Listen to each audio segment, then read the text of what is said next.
ഹിജ്റ 2-ാം വർഷം റമളാൻ മാസം മദീനയിലെ പള്ളിക്ക് പരിസരത്ത് പ്രവാചകൻ മുഹമ്മദ് നബി സല്ലല്ലാഹു അലൈഹി വസല്ലം തൻ്റെ അനുയായികളോട് സംസാരിക്കുകയാണ്.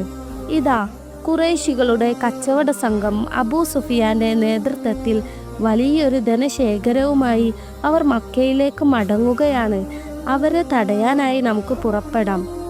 അള്ളാഹു ആ സ്വത്തുക്കൾ നിങ്ങൾക്ക് നൽകിയേക്കാം. ഇതൊരു വലിയ യുദ്ധത്തിനുള്ള പുറപ്പാടല്ലെന്ന് എല്ലാവർക്കും അറിയാമായിരുന്നു.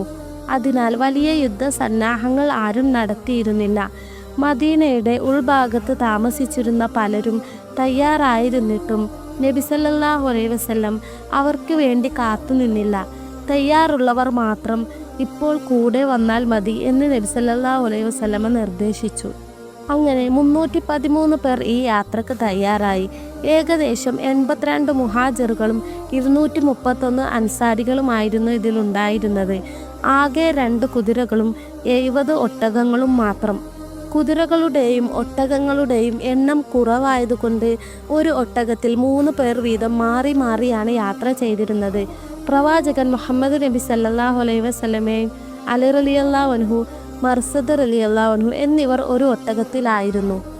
മദീനയിൽ നിന്നും അല്പം ദൂരെയുള്ള ബുയൂത്തി സഖ്യ എന്ന സ്ഥലത്ത് വെച്ച് നബി സല്ലല്ലാഹു അലൈഹി വസല്ലം സൈന്യത്തെ നിർത്തി പരിശോധിക്കുന്നു. യുദ്ധം കഠിനമാകാൻ സാധ്യതയുള്ളതിനാൽ ചെറിയ കുട്ടികളെ കൂടെ കൂട്ടാൻ അദ്ദേഹം ആഗ്രഹിച്ചില്ല. നബി സല്ലല്ലാഹു അലൈഹി വസല്ലമ പറഞ്ഞു, കുട്ടികൾ മുന്നോട്ട് വരിക. നിങ്ങൾ പ്രായപൂർത്തിയായിട്ടില്ല. അതിനാൽ മദീനയിലേക്ക് തന്നെ മടങ്ങിപ്പോകണം. ഏകദേശം 8ഓളം കുട്ടികളെ നബി സല്ലല്ലാഹു അലൈഹി വസല്ലം അന്ന് തിരിച്ചയച്ചു. അതിൽ പ്രമുഖരായവർ Rafiya bin Khadij, Samura bin Jundub, Umair bin Abi Waqqas റളിയല്ലാഹു അൻഹു എന്നിവരായിരുന്നു. പ്രശസ്ത സ്വഹാബി സഅദ് ബിൻ അബി വക്കാസ് റളിയല്ലാഹു അൻഹുവിൻ്റെ സഹോദരനാണ് കൊച്ചു ഉമൈർ.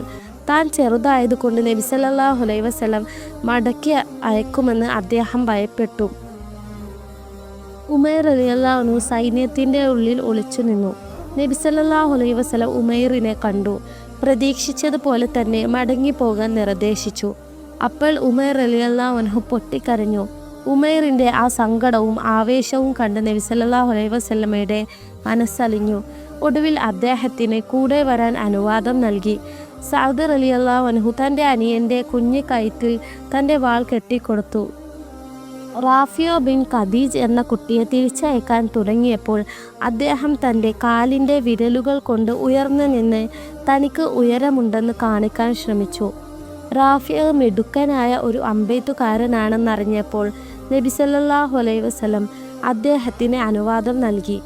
റാഫിയന് അനുവാദം കിട്ടിയപ്പോൾ സമൂറ പറഞ്ഞു, ഞാൻ റാഫിയിനെ ഗുസ്തിയിൽ തോൽപ്പിക്കാറുണ്ട്, അതുകൊണ്ട് എനിക്കും വരണം.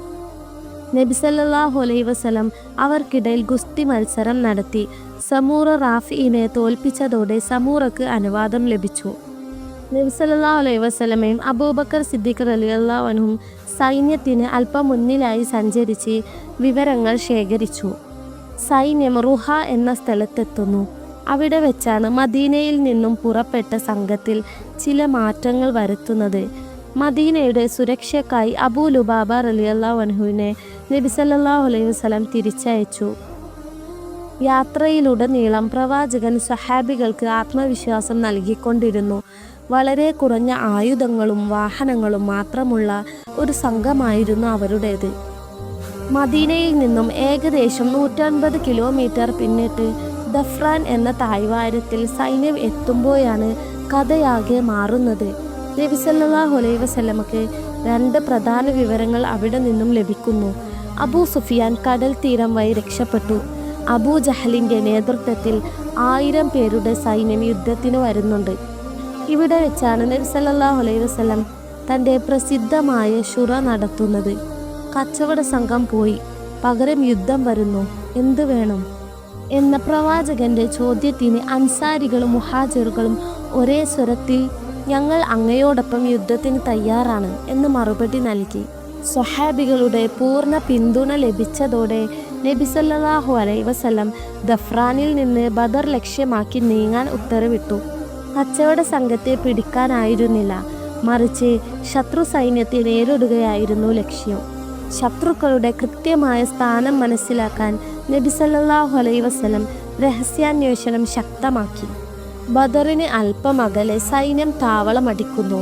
നബിയും അബൂബക്കർ സിദ്ദീഖ് റളിയല്ലാഹു അൻഹു ശത്രുക്കളുടെ താവളം കണ്ടെത്താൻ തനിച്ച് അന്വേഷണം നടത്തുന്നു.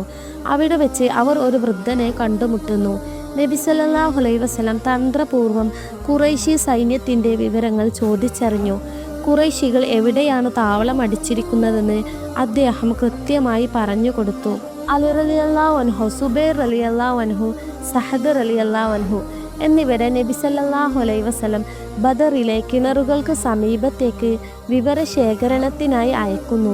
അവർ അവിടെ വെച്ച് ശത്രു സൈന്യത്തിന് വെള്ളം കോരിക്കൊണ്ടിരുന്ന 2 പേരെ പിടികൂടി. പിടിക്കപ്പെട്ട ചാരന്മാരെ നബി സല്ലല്ലാഹു അലൈഹി വസല്ലം ചോദ്യം ചെയ്യുന്നു. യുദ്ധത്തിലെ ഏറ്റവും ബുദ്ധിപരമായ തന്ത്രങ്ങളിൽ ഒന്നായിരുന്നു ഇത്. നബി തങ്ങൾ ചോദിക്കുന്നു, അവിടെ എത്ര സൈനികരുണ്ട്? അവർ മറുപടി നൽകി, അറിയില്ല, എണ്ണം അറിയില്ല. നബി തങ്ങളുടെ അടുത്ത ചോദ്യം, അവർ ദിവസവും എത്ര ഒട്ടകങ്ങളെയാണ് അറക്കുന്നത്? അവർ മറുപടി നൽകി, ഒരിക്കൽ 50, അടുത്ത ദിവസം 10. നബി തങ്ങൾ സ്വഹാബികളോട് പറഞ്ഞു, എങ്കിൽ അവർ 900-നും 1000-നും ഇടയിലാണ്. ഓരോ ഒട്ടകവും 100 പേർക്ക് എന്ന കണക്കിലാണത്.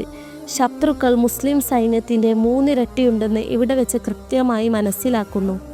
മുസ്ലിം സൈന്യം ബദറിൽ ആദ്യം കണ്ട കിണറിന് സമീപം താവളമടിക്കാനൊരുങ്ങുന്നു. അപ്പോൾ യുദ്ധതന്ത്രജ്ഞനായ ഹുബാബ് ബിൻ മുൻദിർ റളിയല്ലാഹു അൻഹു മുന്നോട്ട് വന്നു. അള്ളാഹുവിൻ്റെ പ്രവാചകരെ, ഈ താവളം അള്ളാഹുവിൽ നിന്നുള്ള കൽപ്പനയാണോ അതോ യുദ്ധതന്ത്രത്തിൻ്റെ ഭാഗമാണോ? നബി തങ്ങൾ മറുപടി നൽകി, ഇത് യുദ്ധതന്ത്രത്തിൻ്റെ ഭാഗമാണ്. അപ്പോൾ ഹുബാബ് റളിയല്ലാഹു അൻഹു പറഞ്ഞു, എങ്കിൽ നമുക്ക് ശത്രുക്കൾക്ക് ഏറ്റവും അടുത്തുള്ള കിണറിന് സമീപം താവളമടിക്കാം. ബാക്കി കിണറുകൾ നമുക്ക് മൂടിക്കളയാം. അപ്പോൾ നമുക്ക് വെള്ളം കുടിക്കാം. ശത്രുക്കൾക്ക് വെള്ളം ലഭിക്കുകയുമില്ല. നബി സല്ലല്ലാഹു അലൈഹി വസല്ലം ഈ ബുദ്ധിപരമായ നിർദ്ദേശം സ്വീകരിക്കുകയും സൈന്യത്തെ ശത്രുക്കൾക്ക് അടുത്തുള്ള ജലസ്രോതസ്സിലേക്ക് മാറ്റുകയും ചെയ്തു. സഅദ് ബിൻ മുആദ് റളിയല്ലാഹു അൻഹു നബി തങ്ങളോട് പറഞ്ഞു, പ്രവാചകരെ, അങ്ങേക്കായി ഞങ്ങൾ ഒരു കൂടാരമൊരുക്കാം. അങ്ങയുടെ വാഹനങ്ങൾ അവിടെ തയ്യാറായിരിക്കും. അള്ളാഹു നമുക്ക് വിജയം നൽകിയാൽ അത് സന്തോഷം. ഇനി മറിച്ചാണെങ്കിൽ അങ്ങേക്ക് സുരക്ഷിതനായി മദീനയിലെ നമ്മുടെ ആളുകളുടെ അടുത്തേക്ക് മടങ്ങാമല്ലോ. അങ്ങനെ മുസ്ലിം സൈന്യത്തിന് പിന്നിലായി ഒരു ഉയർന്ന സ്ഥലത്തെ പ്രവാചകന് വേണ്ടി ഒരു കൂടാരമൊരുക്കുന്നു. അബൂബക്കർ സിദ്ദീഖ് റളിയല്ലാഹു അൻഹു വാളുമായി പ്രവാചകന്റെ കൂടാരത്തിൽ കാവലിൽ നിന്നു.